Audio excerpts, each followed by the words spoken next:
तो कैसे हो आप सब। मेरा नाम है हासिब यार। तो मैंने पिछली वीडियो में आपको बताया था कि आपको सेल्फ स्टडी कैसे करना है, आपकी सेल्फ स्टडी के लिए क्या क्या रोड मैप होने वाला है, कौन से रिसोर्सेज आपके लिए फ्री अवेलेबल है जहां से आप पढ़ सकते हैं, उसके अलावा कौन सी बुक्स बेस्ट बुक है निमसेट एग्जाम के लिए।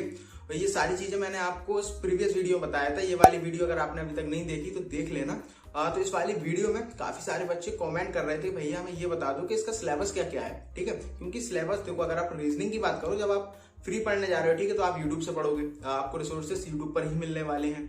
तो आप वहां पर जब पढ़ोगे तो वो आपको रेलवे एसएससी के लिए पढ़ा रहे होते हैं। तो वहां पर टॉपिक्स तो बहुत सारे हैं, लेकिन आपके एग्जाम्स में कौन कौन से आते हैं आपको पता होना चाहिए, क्योंकि सब कुछ पढ़ने से कोई मतलब है नहीं। ठीक है, तो कौन कौन से टॉपिक्स हैं वो सब मैं आपको इस वीडियो में बताऊंगा। आपका सारा सिलेबस आपको बताऊंगा, तो सारी चीजें आपको सिलेबस से रिलेटेड क्लियर हो जाएंगी। तो चलो वीडियो को स्टार्ट करते हैं। तो यार सबसे पहले बात करें हम सिलेबस के बारे में, तो हमारे निमसेट एग्जाम के सिलेबस में 4 सब्जेक्ट आते हैं, मैथ, रीजनिंग, कंप्यूटर और इंग्लिश। तो सबसे ज्यादा जो वेटेज होता है वो मैथ का होता है। मैथ के 50 क्वेश्चंस आते हैं, 50 क्वेश्चंस आते हैं, और इसका वेटेज मार्क्स के बेसिस पे देखें तो 600 नंबर्स का होता है। तो सबसे पहले अगर अपन मैथ की बात करें तो मैथ 4 पार्ट में डिवाइड है। ठीक है, एलजेब्रा, कोऑर्डिनेट ज्योमेट्री, ट्रिग्नोमेट्री और कैलकुलस, ये 4 पार्ट में पूरी मैथ आपकी डिवाइड है। तो इस चारों पार्ट के मैं आपको टॉपिक एक एक करके बताता हूं, लेकिन उससे पहले आपको मैथ में कुछ बेसिक चीजें आना चाहिए। इन जो आपको मैंने अभी बताने वाला हूं topics, calculus, trigono, algebra, coordinate, इन सब के, उनसे पहले आपको नंबर सिस्टम आना चाहिए, आपको लीनियर इक्वेशंस वगैरह सॉल्व करना आना चाहिए। यानी कि सीधी सी बात है 10 तक की मैथ आपको आनी चाहिए, है ना। तो अगर आपको वो नहीं आती तो आप पहले एनसीईआरटी बुक्स सॉल्व कर लो 10 तक की, है ना, 8, 9, 10 की। तो आपको बेसिक चीजें आना चाहिए, क्योंकि अगर आप जब क्वेश्चन करने जाओगे ना, तो अगर देखो क्वेश्चंस की अगर आपको छोटी छोटी चीजें नहीं आती हैं तो आप क्वेश्चंस को गलत कर दोगे, एक पॉइंट पे गलत कर दोगे और आप पूरा सॉल्व कर लोगे, आपका आंसर सही नहीं आएगा। तो आपका बेसिक ठीक होना चाहिए, इसलिए आपको बेसिक मैथमेटिक्स आना चाहिए, नंबर सिस्टम आना चाहिए, लीनियर इक्वेशंस वगैरह, ये सब क्वाड्रेटिक इक्वेशंस वगैरह ये सॉल्व करना आना चाहिए। ठीक है, तो अब अपन मूव करते हैं सिलेबस की तरफ। तो मैथ में सबसे पहले अपन बात कर लेते हैं एलजेब्रा की।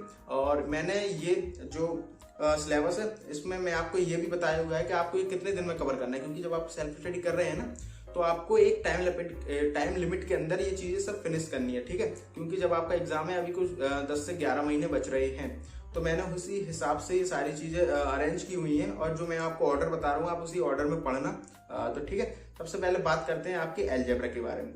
तो एलजेब्रा में सबसे पहले आपको लॉगरिथमिक पढ़ना है, उसके बाद आपको क्वाड्रेटिक इक्वेशंस एंड इनइक्वालिटीज पढ़नी है, उसके बाद आपको पढ़नी है प्रोग्रेशन, उसके बाद पढ़नी है आपको बाइनोमियल थ्योरम, उसके बाद पढ़नी है आपको डिटर्मिनेंट, उसके बाद पढ़ना है मैट्रिक्स, उसके बाद पढ़ना है सेट थ्योरी, उसके बाद पढ़ना है आपको परमुटेशन कॉम्बिनेशन, फिर आपको पढ़ना है probability, and at the end आपको पढ़ना है कॉम्प्लेक्स नंबर्स। कॉम्प्लेक्स नंबर्स के ज्यादा क्वेश्चंस नहीं आते, तो आपको इसका बेसिक्स ही पढ़ना है, ज्यादा आपको इसके डीप में नहीं जाना है। बाकी के जो टॉपिक्स थे उनको आपको अच्छे से पढ़ना है, जिसमें से अगर मैं बात करूं कौन से टॉपिक इनमें आपके लिए ज्यादा इंपॉर्टेंट, जिनके क्वेश्चन ज्यादा आते हैं, तो पीएनसी आप अच्छे से पढ़ लेना, इसके क्वेश्चन ज्यादा आते हैं, प्रोबेबिलिटी के क्वेश्चंस भी ज्यादा आते हैं, और इसके अलावा प्रोग्रेशन के भी क्वेश्चंस आते हैं। ठीक है, तो आपका एलजेब्रा में इतने ही टॉपिक्स हैं, और एलजेब्रा के जो मैंने आपको टॉपिक्स बताए ये आप 70 दिन में आराम से कवर कर लोगे। ठीक है, तो 70 दिन के अंदर इनको कवर करने की कोशिश करो। एक टॉपिक को एक वीक तो 7 से 8 दिन में कवर कर लो। तो इसी तरीके से आपका एलजेब्रा हो जाएगा। उसके बाद अपन बात करेंगे ट्रिग्नोमेट्री की। ठीक है, ट्रिग्नोमेट्री में सबसे पहले आपको पढ़ना है मेजरमेंट ऑफ एंगल्स, उसके बाद पढ़ना है ट्रिग्नोमेट्रिक रेशियोज एंड फंक्शंस, फिर आपको पढ़ना है ट्रिग्नोमेट्रिक इक्वेशंस, फिर पढ़ना है आपको प्रॉपर्टीज ऑफ ट्राइंगल्स, फिर पढ़ना है आपको इनवर्स ट्रिग्नोमेट्रिक फंक्शन, फिर पढ़ना हाइट एंड डिस्टेंस। यानी कि टोटल ये 6 टॉपिक है, और ये 6 टॉपिक आप इसको कम से कम 50 दिन दो, क्योंकि ट्रिग्नोमेट्री के क्वेश्चंस काफी आते हैं। इसमें अगर आप वेटेज की बात करो तो इसके ट्रिग्नोमेट्री काफी सारे इसके क्वेश्चंस आते हैं, और ये ट्रिग्नोमेट्री काफी जगह आपकी यूज होगी, हाइट एंड डिस्टेंस में भी आपकी ट्रिग्नोमेट्री यूज होगी, काफी जगह पे आपकी ट्रिग्नोमेट्री यूज हो रही होगी। तो आप मैंने इसको दिए हैं कि 50 दिन के अंदर आप इसे कर लेना। इस 6 टॉपिक है, यानी कि 9 दिन में भी करोगे तो आप हो जाएंगे। ठीक है, उसके बाद अपन बढ़ते हैं आगे, कैलकुलस देख लेते हैं। कैलकुलस के लिए आपको सबसे पहले पढ़ना है फंक्शन अच्छे से पढ़ना, आपको ग्राफ वगैरह ये आना चाहिए, क्योंकि इनके बेसिस पे क्वेश्चन जल्दी सॉल्व हो जाते हैं ग्राफ की सहायता से। ग्राफ बना के कई बार आप बहुत जल्दी आंसर निकाल लोगे, और अगर आप उसको कॉन्सेप्ट से करने बैठे तो काफी टाइम लग जाएगा। तो आपको सबसे पहले फंक्शन करना है, फिर लिमिट करना है, फिर कंटिन्यूटी करना है, फिर डिफरेंशिएबिलिटी करना है, फिर डिफरेंशिएशन करना है, फिर एप्लीकेशन ऑफ डेरिवेटिव करना है, फिर इनडेफिनिट इंटीग्रल्स करना है, फिर डेफिनिट इंटीग्रल्स करना है, फिर area under curve and then differential equation. Total ये 10 टॉपिक हैं, ठीक है। और अगर आप इसकी वेटेज की बात करें तो ये भी काफी आता है, लेकिन मतलब इसमें आप ये डिसाइड नहीं कर सकते कौन से क्वेश्चन ज्यादा आएंगे, लेकिन डेफिनेट इंटीग्रल काफी आता है। हाँ, तो मतलब इसको तो आप अच्छे से कर लेना, इसके सारे क्वेश्चंस आने वाले हैं। और इसको 10 टॉपिक है, 8 दिन में आप एक टॉपिक खत्म कर सकते हो, इसको कर लेना तो 80 दिन के अंदर ये आपका हो जाएगा। जैसे कि इसमें फंक्शन में टाइम लगेगा, जैसे लिमिट में थोड़ा टाइम लगेगा, लेकिन कंटिन्यूटी और डिफरेंशियबिलिटी ये एक वीक में दोनों ही हो जाएंगे। तो उसी तरीके से आप अपना टाइम अरेंज करना और इसको 80 दिन के अंदर कवर कर लेना। उसके बाद अपन बात करते हैं कोऑर्डिनेट ज्योमेट्री के बारे में। तो कोऑर्डिनेट ज्योमेट्री में सबसे पहले आता है रेक्टेंगुलर कार्टेशियन सिस्टम, ये कर लेना। फिर straight line, then pair of straight line, फिर सर्कल, पैराबोला, एलिप्स, हाइपरबोला।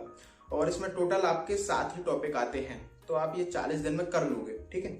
तो आप इसको अच्छे से कर लेना। लेकिन इसमें देखो मैं आपको बता देता हूँ कि इसमें आपके स्ट्रेट लाइन के काफी क्वेश्चन आते हैं, पेयर ऑफ स्ट्रेट लाइन और सर्कल, पैराबोला ज्यादा आते हैं, इलिप्स और हाइपरबोला उतना नहीं आता, लेकिन आपको पढ़ना सारा ही देखो, क्योंकि कुछ छोड़ने से मतलब है नहीं। क्योंकि इस ईयर जो क्वेश्चंस आए, नेक्स्ट ईयर कुछ दूसरे टॉपिक्स के ज्यादा क्वेश्चंस आ जाते हैं, तो कुछ ऐसा पक्का नहीं है कि इस बार इसके टॉपिक के ज्यादा क्वेश्चंस आ गए तो अगले साल भी आएंगे। तो इसलिए आपको सारी चीजें ही अच्छे से पढ़नी है। तो उसके बाद अपन बात करें तो ये तो सारी चीजें चारों मैंने पार्ट जो मैथ के होते हैं वो मेन बता दिए। उसके अलावा एक टॉपिक ऐसा है जिसके क्वेश्चन बहुत सारे आते हैं, यानी कि 4 क्वेश्चन कम से कम 50 क्वेश्चंस में आएंगे, वो है वेक्टर अलजेब्रा। इसे आप अच्छे से कर लेना, ठीक है। वेक्टर अलजेब्रा के अच्छे खासे क्वेश्चन आते हैं, इसके कम से कम आप 10 दिन दो और अच्छे से इसको कवर करो। उसके बाद स्टैटिस्टिक्स भी पढ़ लेना, ठीक है। लेकिन स्टैटिस्टिक्स में आपको ये पढ़ने नहीं जाना, क्योंकि इसमें बहुत सारे मेथड होते हैं कि इस मेथड से सॉल्व करो, इस मेथड से सॉल्व करो, इस मेथड से सॉल्व करो। वहां पे तो आपका ऑब्जेक्टिव आने वाला है पेपर, ठीक है। तो वहां पे मेथड तो पूछेगा नहीं, वो पूछेगा आंसर, तो आंसर निकालना आना चाहिए। तो जिस अप्रोच से आप जल्दी आंसर निकाल सकते हो उस अप्रोच को आप सॉल्व कर लेना, उस अप्रोच को सीख लेना। तो स्टैटिस्टिक्स आप 3 दिन में कर लोगे, तो कर लेना, ठीक है। उसके बाद अगर अपन बात करें, अपन चलते हैं रीजनिंग की तरफ। सबसे पहले चलेंगे क्वांट की तरफ। तो क्वांट में कौन कौन से टॉपिक आपको करने हैं? सबसे पहले HCF एंड LCM, इसके क्वेश्चन आ जाते हैं, ठीक है। Ratio and proportion, percentage, average, then problem on ages, profit and loss, time and work, pipes and cisterns, mixture and alligation, problem on trains, clock, calendar. तो ये 12 टॉपिक है, इनको आप कर लेना। और इनके लिए मैं टाइम नहीं दे रहा हूं, क्योंकि आपको रोज ही 1 घंटे आपको क्वांट को देना है, क्वांट को या रीजनिंग को। तो अभी तो मैंने आपको क्वांट के टॉपिक्स बताया, अभी मैं रीजनिंग का भी बताता हूँ। 1 घंटे आप डेली दोगे तो 3 महीने में, 3 से 4 महीने में ये आपका हो जाएगा, ठीक है। दोनों हो जाएंगे आपके, रीजनिंग और क्वांट भी, ठीक है। उसके बाद अगर बात करें हम रीजनिंग की, तो रीजनिंग में आता है coding, decoding, blood relations, puzzle test, direction sense test, logical Venn diagrams, number rankings, decision making, inserting the missing number, ठीक है, लॉजिकल सीक्वेंस ऑफ वर्ड्स। तो देखो, अब जो आपकी लॉजिकल रीजनिंग होती है ना, इसके लिए आप पढ़ने मत बैठ जाना मेरे अकॉर्डिंग, क्योंकि मुझे ऐसा लगता है कि ये क्वेश्चंस आपके कॉमन सेंस से हो जाएंगे, कुछ मैथ के बेसिस पे हो जाएंगे। जैसे आप ये देखो, नंबर रैंकिंग, ये आप मैथ के बेसिस पे कर लोगे। डिसीजन मेकिंग, इसको छोड़ दो। इंसर्टिंग द मिसिंग वन, ये भी आप मैथ के बेसिस पे कर लोगे। लॉजिकल बेन डायग्राम, ये भी आप मैथ के बेसिस पे कर लोगे। डायरेक्शन सेंस, ये तो नॉर्मल क्वेश्चन हो जाते हैं। तो ये क्वेश्चन जो है ना आपके मॉक के साथ हो जाएंगे। तो मैं आपसे कहना चाहूंगा कि आप क्वांट पे फोकस करो, ये जब आप मॉक दोगे ना तो उसके साथ हो जाएंगे। और बाकी एक एक बार मतलब इसका बेसिक देख लेना थोड़ा, बाकी क्वेश्चन ये प्रैक्टिस से आ जाएंगे। उसके बाद हम चलते हैं कंप्यूटर की तरफ। तो कंप्यूटर में देखो, इसका कहीं पर सिलेबस गिवन नहीं है निमसेट का, तो जो प्रीवियस ईयर में क्वेश्चंस आए हुए हैं उन्हीं के बेसिस पे मैंने ये टॉपिक्स तैयार किए हैं। तो आपके इस ईयर कुछ ऐसे भी क्वेश्चंस आ सकते हैं जो टॉपिक मैं आपको यहाँ नहीं बताने वाला। तो जितने आप कर सकते हो उतने कर लो, क्योंकि मैथ और रीजनिंग के बेस पे आप रैंकिंग बना लोगे। बाकी कंप्यूटर आपके बोनस ही है। तो इसमें देखो कौन कौन से टॉपिक्स हैं। सबसे पहले लॉजिक फंक्शंस एंड मिनिमाइजेशन, उसके बाद number representation, then Boolean algebra, फिर नंबर सिस्टम। ये 4 टॉपिक आप अच्छे से कर लेना। उसके अलावा कुछ और टॉपिक्स भी होते हैं, मेमोरी, इस पर क्वेश्चंस आ जाते हैं। तो लेकिन आप इन 4 को कर लेना, बाकी आप जो आपसे हो जाए तो कर देना, वरना मैथ रीजनिंग के बेस पे पढ़ लोगे, ये तो आपके लिए वैसे ही बोनस है। तो अगर इसके बाद हम देखें इंग्लिश को, तो इंग्लिश पढ़ने मत बैठ जाना। जिस दिन आपके मैथ में 600 आने लगे ना, उस दिन आप इंग्लिश पढ़ लेना, ठीक है। क्योंकि इंग्लिश ऐसा है कि आप जितना पढ़ोगे उतना ही उसमें डूबते चले जाओगे, और वहां पे आपसे जितना होना होगा वो तो हो जाएगा, और आप चाहे जितना पढ़ के चले जाओ, कुछ खास आप इंग्लिश में नहीं फाड़ने वाले, क्योंकि वहां पे पैसेजेस आने वाले हैं, ठीक है। 2 पेज का पैसेज आप वो पढ़ने बैठ जाओगे, आपने 2 पेज का पैसेज पढ़ा, उसके 4 क्वेश्चन कर लिए। एक क्वेश्चन वहां पे होता है 4 नंबर का, ठीक है। तो आपने 16 नंबर लेके आए और आप वहां 5 से 8 मिनट दे दिए, और उतने में आप 2 क्वेश्चन मैथ के कर लोगे, तो वहां से आप 24 नंबर ले आओगे। तो इंग्लिश पे तो जो आपसे एक नजर में हो रहा है वो कर दो, और उसके लिए पढ़ने मत बैठ जाना, अब वो आपसे जो होने होंगे वो हो जाएंगे। तो इसी तरीके से आपका ये पूरा सिलेबस कुछ 7 से 8 महीने में हो जाएगा। मैथ का जो मैं ओवरऑल अगर आप ऐड करोगे दिन को, तो आपको पता चल जाएगा। तो 7 से 8 महीने में हो जाएगा। उसके बाद आपका 2 से 3 महीने बच जाएंगे, तो उसमें आप मॉक कर लेना। तो आपका आराम से निमसेट 2023 के लिए आप तैयार हो जाओगे। तो फिर यार यही सिलेबस था। आई होप आपको जो जो आपने चीजें मांगी थी वो मैंने आपको बता दी। अब आपको मैंने सीक्वेंस भी बता दी कि सीक्वेंस में करना है, कौन से टॉपिक का वेटेज ज्यादा है वो भी बता दिया। तो बस इसी तरीके से आपका सिलेबस है। तो आई होप आपको ये वीडियो नॉलेजेबल लगी है। अगर वीडियो अच्छी लगी तो वीडियो को लाइक कर देना, और अगर आप निमसेट एग्जाम के लिए प्रिपेयर कर रहे हो तो ऐसी वीडियोस में लाता रहूंगा पूरे साल। तो इस चैनल को सब्सक्राइब कर लेना। तो अपन मिलते हैं किसी और वीडियो में, जब तक के लिए अपना ख्याल रखना, बाय।